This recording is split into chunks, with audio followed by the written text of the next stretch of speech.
sa simple pagtulong mo, mayroong buhay na naisasalba, mayroong pamilyang umaangat. The Senate is now constituted. At ito ang mismong Chinese Coast Guard na Napakinggan ni PBBM. 6 na milyong balotang gagamitin sa A to Z. Kumpleto tayo.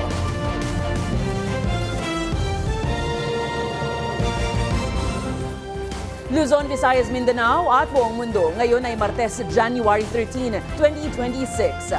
Ako si Barbie Mulak at ito ang balitang A to Z. Hindi kinakailangan na kung ikaw man ay nag-o-oppose sa sinabi ng isang tao, ikaw ay magbabanta na sa buhay niya. Palace Press Officer Claire Castro dumulog sa NBI kaugnay sa manoy banta sa kanyang buhay. Pilipinas isinusulang extradition treaty sa Portugal para maresto si Saldico. Mga ospital sa Metro Manila na hindi pa rin natatapos ang konstruksyon, pinuna ni DPWH Secretary Vince Dizon. Cebu City isinilalim na sa state of calamity. Nasawi sa Gumuho landfill, umakyat na sa 13. Sa balitang showbiz, Kings of P-Pop SB19 humakot ng mga parangal sa 11th Wish Music Awards. At Bella Padilla, balik primetime sa action drama series sa Kapamilya Network.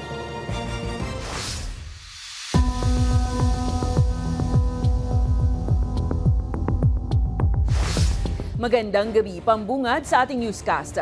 Plano ni Pangulong Ferdinand Bongbong Marcos Jr. na magkaroon ng extradition treaty para sa pag-aaresto ng dating mambabatas na si Zaldico. Ayon kay Interior Secretary John Vic Remulla, inutusan na ng Pangulo ang formal na pag-a-apply ng extradition kahit wala pang kasunduan ng Pilipinas at Portugal. Ayon kay Remulla, daraan muna sa Interpol ang kahilingan para sa repatriation ni Ko kung mapatutunayang nasa Portugal nga ito.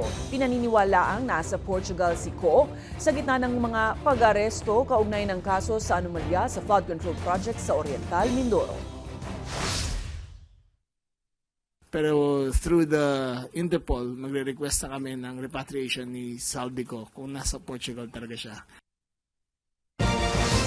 Naghain ng not guilty plea si Sara Diskaya kasama ang siyang akusado hinggil sa mga kasong graft at malversation of public funds kaugnay ng umano'y 96.5 million peso ghost flood control project sa Davao Occidental.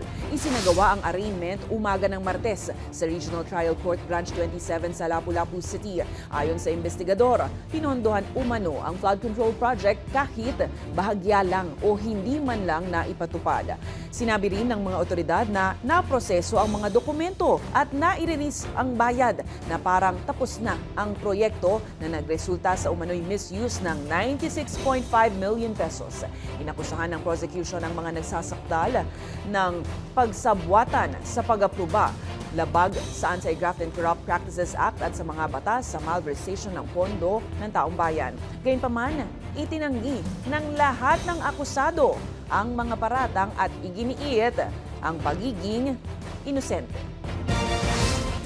Itinanggi ng kampo ni dating DPWH Bulacan District Engineer Henry Alcantara ang mga ulat na iniuurong na niya ang kanyang testimonya kaugnay ng mga maanumalyang flood control projects. Sa kanyang abogado na si Emil Joven, sinabing malinaw na mali at nakaliligaw ang mga paratang lalo't hindi iniuurong ni Alcantara ito. Lumutang ang issue matapos umanong maghain si Alcantara ng counter affidavit na itinanggi ang kanyang pagkakasangkot sa kickback scheme ng mga flood control projects. Dagdag niya, nananatiling tinutupad ni Alcantara ang kanyang mga obligasyon sa ilalim ng Memorandum of Agreement sa Department of Justice at handaan niyang makipagtulungan sa mga otoridad para sa pananagutan.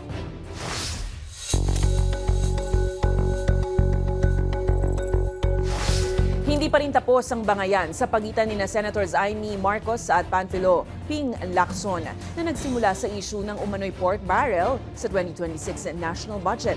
Hirit ng senadora, baka mauwi na sa sabunutan ang iringan nila ni Lacson na tinawag niyang isang political butterfly. Ang balitang A to Z ni Ace Cruz. Ping!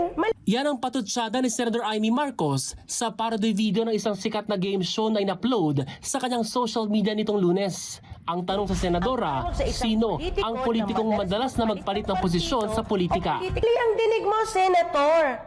Ang sabi ko, pink. Diba? Nagpapalit-palit ng kulay, yellow, naging pink. White sa mga rally, pero yung pink, parang ganun din.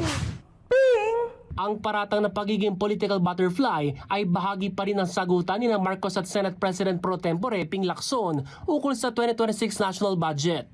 Noong panahon ni President Rodrigo Duterte, kilalang kritiko ng administrasyon si Lacson. Balik administrasyon naman si Lacson sa panahon ni Pangulong Ferdinand Marcos Jr. nang mapabilang siya sa senatorial slate nito. Nauna nang nagpasaring ang senadora na giniling man ay may pork barrel pa rin sa 2026 national budget sa pamamagitan ng mga ayuda projects. Ito'y para makuha umano ang suporta ng mga mambabatas para sa bagong impeachment complaint laban kay Vice President Sara Duterte. Bumuelta si Lacson na may allocables din ang senadora sa 2026 national budget na abot sa 2.5 billion pesos, pati na for later release projects. Hirit ni Lacson, manahimik na lang ang senadora. Pinabulaanan nito ng senadora sabay sabing nananatiling wishlist ang naturang mga proyekto dahil wala silang ganitong budget sa hanin ng minority senators. Anya, baka mauwi umano sa sabunutan ng kanilang iringan ni Lacson. Gate ni Marcos, lahat ng batuhan akusasyon ay para umano'y diin ng administrasyon ng isang ES. Executive Secretary, pambira naman. Ang tamang sagot, Enday Sara. Ha? Si Enday Sara, ang ES na tinutukoy, iniimbestigahan, dinidiin, at sinusubukan nilang gawan ng kaso ng mga issue at muling ipa-impeach. Bakit? Kasi takot sila sa kapalaran nito sa 2028? Inaasahang haharap sa media si Lacson sa Miyerkules at posibleng sagutin ang mga bagong pasaring ng senadora. Para sa Balitang A to Z, Ace Cruz.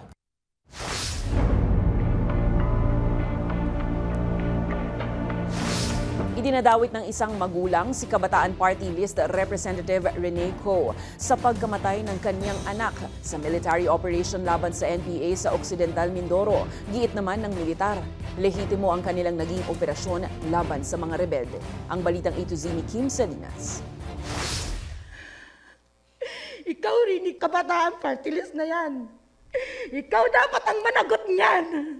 Tahasang sinisi ng nanay na ito si Kabataan Party List Representative Rene Luis Co sa pagkamatay ng kanyang anak na si Jerlyn Rose sa engkwentro ng militar noong January 1 sa Occidental Mindoro.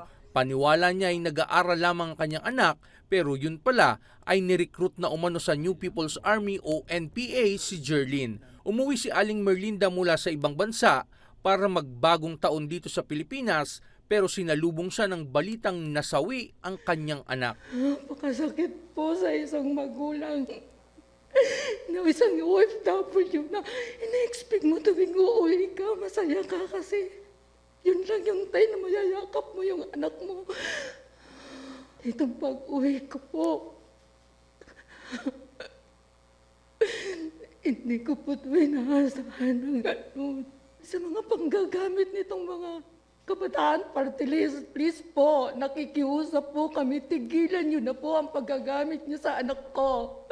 Yung mga picture niyo po na kumakalat, please po. Nilinaw ng Balitang A to Z kay Representative Co ang impormasyong ni-recruit sa NPA si Jerlyn pero hindi ito tahasang tinukoy ng mambabatas. Sa halip, si Jerlyn po ay bahagi ng General Secretariat o yung volunteer corps ng Kabataan Party List. Malakas yung kanyang panindigan laban sa korupsyon. Sumama siya sa September 21 protests and curious sa kung bakit ba mahirap ang pamumuhay sa Pilipinas. Ayon pa kay Co, bukod kay Jerlyn, napatay din sa aerial bombing ng militar ang 4 pang individual, kabilang ang 3 batang mangyan. Giit ng mambabatas na damay ang mga sibilyan sa operasyon ng militar. Ang may kasalanan, ang pinapanagot natin sa pagkamatay ni Jerlyn ay ang militar, ang AFP, si President Marcos Jr. na siyang may pakana at pag-uutos. Nilinaw naman ng Armed Forces of the Philippines na lehitimo ang kanilang naging operasyon sa Occidental Mindoro para sa seguridad sa lugar. Government troops conducted security operations in Abra de Ilog, Occidental Mindoro, based on verified intelligence regarding the presence of armed elements of the New People's Army who were planning to conduct atrocities in the area. Giit ng AFP, nagpapatuloy ang monitoring ng mga kasundaluhan sa lugar para matiyak ang kaligtasan ng mga residente at mapigilan ang posibleng muling pagbuo ng grupo ng umano'y mga natitirang rebelde. Para sa Balitang A to Z, Kim Salinas.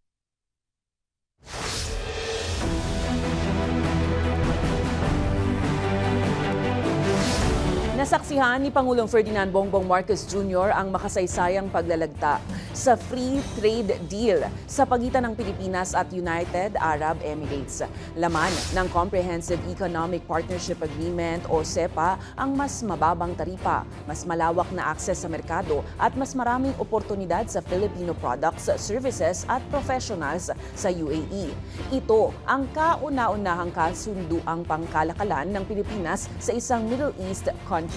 Ayon sa pag-aaral, posibleng mapataas ng deal ng mahigit 70% ang exports ng Pinas sa UAE. Present si BBM at UAE President Sheikh Mohammed bin Zayed Al Nahyan sa ceremonial signing ng trade chiefs ng dalawang bansa na nangyari sa sidelines ng ongoing Abu Dhabi Sustainable Week. Binigyang diin ng Armed Forces of the Philippines na hindi kailangan ng anumang loyalty check sa loob ng hanay nito habang sinisilip ang kaso ni Colonel Audi Monggao na kamakailan lang ay inalis sa pwesto dahil sa kanyang kontrobersyal na online political post. Ayon kay AFP spokesperson Francel Padilla, walang isasagawang loyalty check dahil kilala ng AFP ang kanilang leaders at ang kanilang pamumuno. Samantala, nilinaw ni Padilla na nasa ilalim pa ng investigasyon ang kaso ni Monggao at maaga pa para talakayin ang posibleng mga kaso nito. Matatanda ang inalis sa pwesto at inilagay sa attached o unassigned status si Monggao matapos kumalat ang umano'y mensahe niyang binabawi ang suporta sa Pangulong Marcos. Definitely, the investigation will ensue and we are assuring the public that due process will be accorded to the party. Tiniyak ni Senate President Vicente Tito Soto III na agad niyang aaksyonan ng Senado ang anumang impeachment complaint laban kay Pangulong Ferdinand Bongbong Marcos Jr. o Vice President Sara Duterte kung ito'y matutuloy at makararating sa mataas na kapulungan.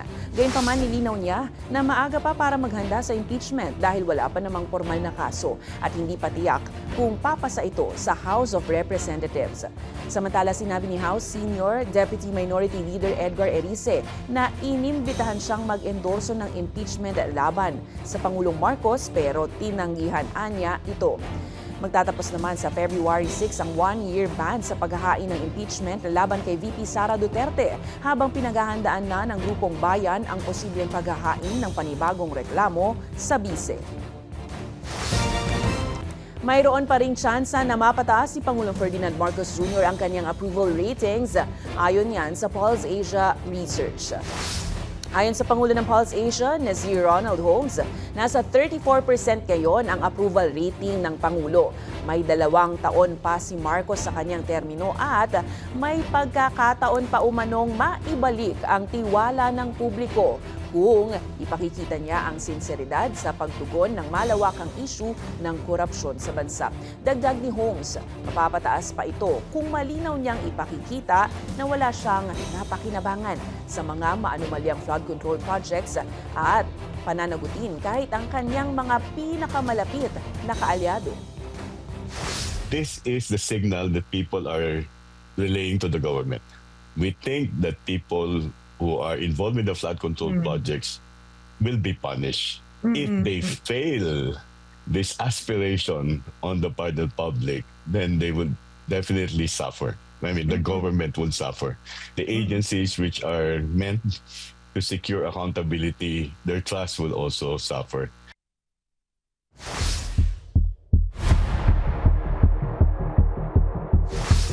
Pumasok na sa Philippine Area of Responsibility ang isang low-pressure area bandang 2:00 ng hapon nitong Martes na posibleng mamuo at maging unang bagyo ng Pilipinas ngayong 2026. Ayon sa Weather Bureau Pag-asa, namataan ng LPA may layong 1,000 kilometro east-southeast ng Mindanao. May katamtamang tsansa ito na mabuo bilang isang tropical depression sa loob ng 24 na oras at posibleng lumakas pa sa mga susunod na araw. Kikilos ito hilagang kanluran patungong Eastern Visayas at posibleng lumapit sa kalupaan pagsapit ng Biyernes at Sabado. Inaasahang magdudulot na ng pagulan, pagkulog kidlat ang extension o buntot ng LPA sa Davao Region, Caraga, Northern Mindanao, gayon din sa Sarangani, Eastern Samar, Leyte at Southern Leyte. Patuloy namang nakakaapekto ang amihan dito sa Northern at Central Luzon, lalong-lalo na sa Cagayan, Isabela at Aurora.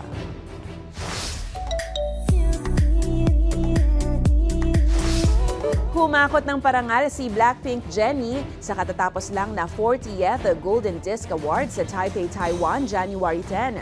Hindi lang isa, kundi 3 award ang naiuwi ni Jennie, kabilang na ang Artist of the Year at Global Impact Award. Kasabay niyan, winner din si Jennie bilang Best Digital Song sa kanyang single na Like Jennie at Jump ng Blackpink.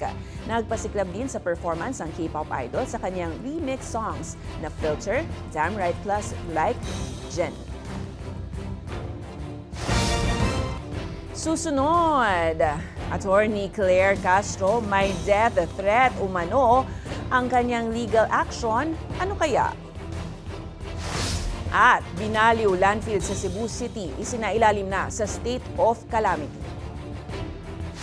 Abangan ang kumpletong ulat sa pagbabalik ng Balitang A to Z.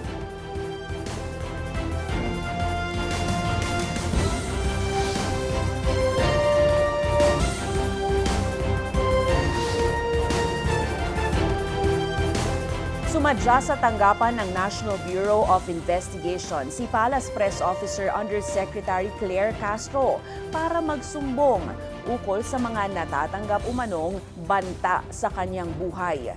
Ipinablotter ni Castro sa ahensya ang Facebook post ng Luminous by Trixie Cruz Angeles and Ahmed Paglinawan page na umano'y banta sa kanyang buhay. Sa naturang post noong January 2, nakasaad ang mensahe kay Castro na quote, "Oras na ilaglag ka ng humans mo. Appendix at coccyx mo lang ang walang latay." Lumabas ang post matapos tawagin ni Castro na Chucky si Vice President Sara Duterte noong Desyembre. Ayon sa opisyal, pinag-iisipan pa niya kung maghahain siya ng kaso pero sa ngayon, ipinagbigay alam muna niya sa NBI para kung sakali umanong may mangyari sa kanya ay nakareport ito at ang mga taong nasa likod nito. Sagot naman ng moderator ng FB page na si ex-Press Secretary Trixie Cruz Angeles. Pagtatangkalang umano ito para pigilan ang malayong pagpapahayag at kritisismo sa kasalukuyang gobyerno. Hindi kinakailangan na kung ikaw man ay nag-o-oppose sa sinabi ng isang tao, ikaw ay magbabanta na sa buhay niya. Ininspeksyon ni Public Works Secretary Vince Dizon katuwang ang Department of Health ang ilang malalaking ospital sa Metro Manila. Ang ilan kasi sa mga ito inabot na ng 10 taon pero hindi pa rin tapos ang konstruksyon. Ang Balitang A to Z ni Naomi Almohan. Pinuna ni Public Works Secretary Vince Dizon ang hindi matapos-tapos na mga gusaling pangkalusugan sa Metro Manila. Naani ay mga tinaguriang legacy hospitals. Kabilang na rito ang Philippine Children's Medical Center na inabot na nga ng 10 taon pero hindi pa rin natatapos at napakikinabangan ng tuluyan. Madalas ang rason kung bakit natetenga ang maraming mga trabaho, tingi-tingi ang pondo. Bakit tingi-tingi? Diretsahan na lang tayo. Kasi yung ibang mga pondo, ginalagay sa mga project na pinagnanakawan na. Dahil dito, target ngayon ng ahensya na matapos ang konstruksyon nito sa kalahatian ng taon para agad nang mapakinabangan. Nakita po namin kanina, alas 5 pa sa umaga, nakalinya na. Pagtaas ng population natin, hindi nakasabay ang health facilities natin. Malaki ang matutulong sa mga kababayan natin na kailangan ng pediatric services tsaka consultation. Sakaling matapos ito sa itinakdang deadline, ituturing ito na pinakamalaking pediatric emergency room sa bansa na may 300 bed capacity. Habang ang Philippine Cancer Center na may 20 palapag at kauna-unahang cancer center ng gobyerno, pinapapaspasan na rin ang konstruksyon ng matapos ngayong Nobyembre.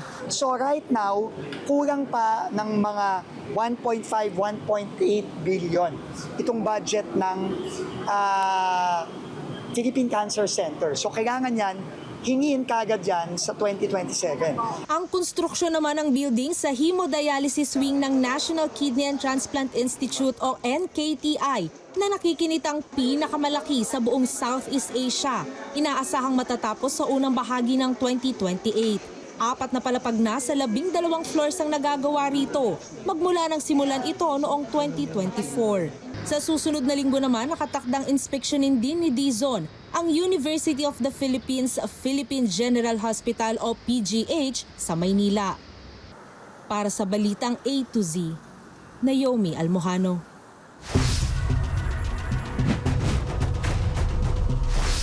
Inaprubahan ng Cebu City Council ang resolusyon na isailalim na sa state of calamity ang Binaliw landfill sa Cebu City matapos ang pagguho ng bundok ng basura noong January 8 kasama sa resolusyon ng paglabas ng 30 milyong piso para mula sa Quick Response Fund para sa natenggang garbage disposal services ng lungsod. Samantala, umabot naman na sa 13 ang nasawi matapos makuha ang 2 pang bangkay ngayong Martes ng hapon ayon sa mga lokal na otoridad. Ayon sa Cebu City Fire Station, nahukay bandang 1:00 ng hapon ang isang 47 anyos na babae na sinundan ng pagkaka-recover ng isang 33 anyos na lalaki. Patuloy pa ang search and rescue operations para sa mahigit 30 pang nawawala.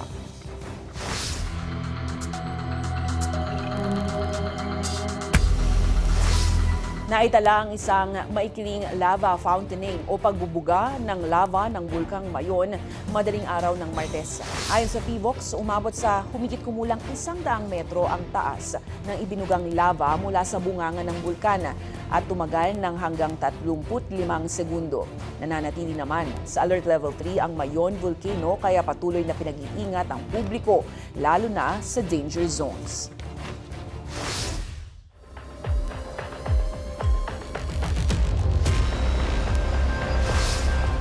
Nananatiling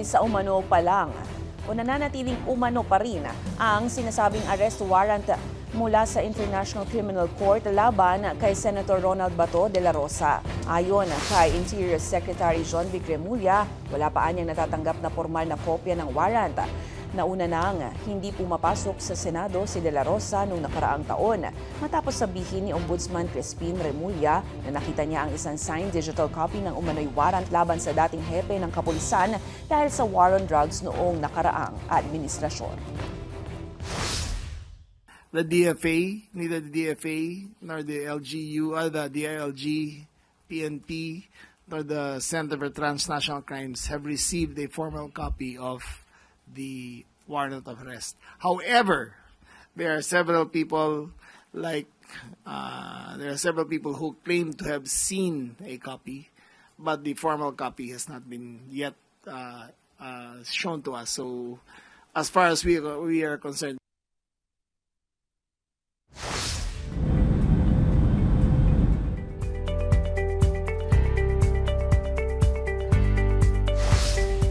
Nagpatuloy ang lava overflow ng Kilauea Volcano sa Hawaii, isa sa mga pinakaaktibong bulkan sa buong mundo na umuuga mula pa noong 2024 ayon sa US Geological Survey.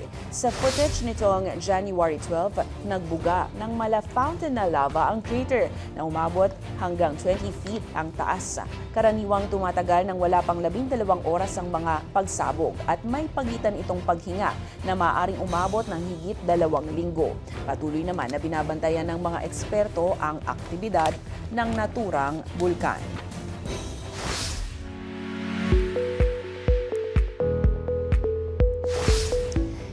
Nilunsad ng toy giant na Mattel ang kauna-unahang autistic Barbie doll bilang bahagi ng hakbang para mas maraming bata ang makakilala sa ganitong kondisyon sa lipunan gamit ang iconic na manika.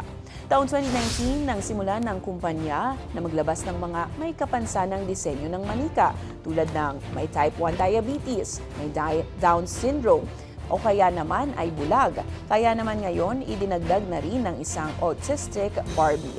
Ayon sa Mattel, binuo ang manika kasama ang gabay ng Autistic Self-Advocacy Network. Binigyang diin rin ng kumpanya na isang complex at malawak na neurodevelopmental condition ang autism at kailangan ng malawak na pananaw para makita ang papel sa mundo ng taong may autism condition. Sa ating pagbabalik, ilang OPM artists kinilala sa 11th Wish Music Awards. Ang mga nagwagi, sino-sino kaya? At TV comeback ni Bella Padilla, ang kanyang mga makakasama. Abangan! Manatiling nakatutok, kayo ay nanonood ng Balitang A to Z.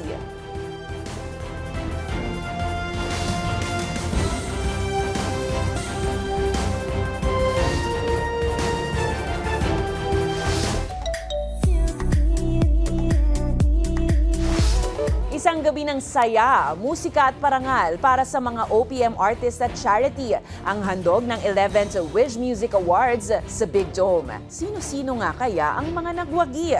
Samantala, Bella Padilla, sasabak sa upcoming action series. Ang makakasama niyang kapamilya stars, alamin sa chika sa Balitang A to Z Showbiz ni Lane Garcia. Talaga namang buhay na buhay at patuloy na namamayagpag ang musikang Pilipino matapos magwagi ang ilang OPM artists at hitmakers sa 11th Wish Music Awards sa Big Dome. Big winner dyan ang Kings of P-Pop SB19 na nakakuha ng 5 parangal bilang Ballad Performance of the Year, Pop Performance of the Year, Pop Song of the Year, Song Collaboration of the Year at Wisher's Choice. Kinilala naman si TJ Monterde bilang Artist of the Year at KDR Icon of Breaking Boundaries kasunod ng patuloy na tagumpay ng kanyang smash hit na Palagi, Sariling Mundo, tour at collaborations kasama ng iba pang artist. Wagi rin ng 3 award ng OPM band na Cup of Joe bilang Wish Group of the Year, Wish-clusive Rock Alternative Performance of the Year at Wish-clusive Rock Alternative Song of the Year para sa kanilang hit song na Multo. Ilan pa sa mga OPM artists at hitmakers na nakakuha ng parangal ay ang Ben and Ben, JR, James Reid, Apo Hiking Society at marami pang iba. Fearless, real and brave. Yan ang atake sa muling pagbabalik ni Bella Padilla sa primetime ng Kapamilya Network. Makakasama ni Bella sa upcoming action drama series sina Gerald Anderson at Richard Gutierrez. Confirm yan ng JRB Creative Production sa kanilang Instagram. Matatanda ang huling napanood si Bella sa seryeng Sinong May Sala noong 2019 kasama sina Jody Santa Maria at Ivana Alawi. Wala pang detalye kung sino-sino pa ang makakasama ng mga bida at kung kailan ipapalabas ang nilulutong serye. Gayunpaman, excited naman ang marami sa muling pagbabalik ng award-winning actress. Para sa Balitang A to Z Showbiz, Lane Garcia.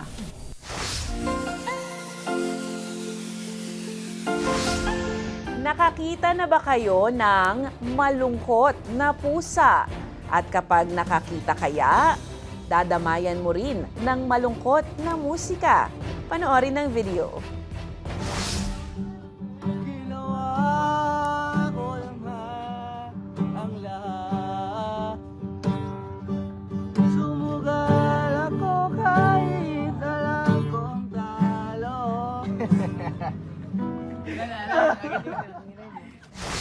Huwag niyong paiyakin. Kung kayo po ay may kwentong kakaiba, mga kwento ng pag-ibig o storya ng inspirasyon at pag-asa, maaari itong ibahagi. Sumali sa ating Facebook group na Balitang A to Z. Panoorin ang replay ng ating programa at sundan ang ating social media pages. Hanapin ng Balitang A to Z. Ang ating pabaong quote of the night ngayong Martes ay mula sa American ethicist at author na si Michael Josephson. Ang sabi niya, ang kasinungalingan ay nagsisilang ng mga panibagong kasinungalingan para ipagtanggol ang sarili, lalo na sa mali. At yan po ang mga balita at impormasyon, mga kwentong may dalang inspirasyon na tinutukan ng Balitang A to Z. Ako si Barbie Mulak, maging maalam, makialam. Magandang gabi sa iyo, Pilipinas.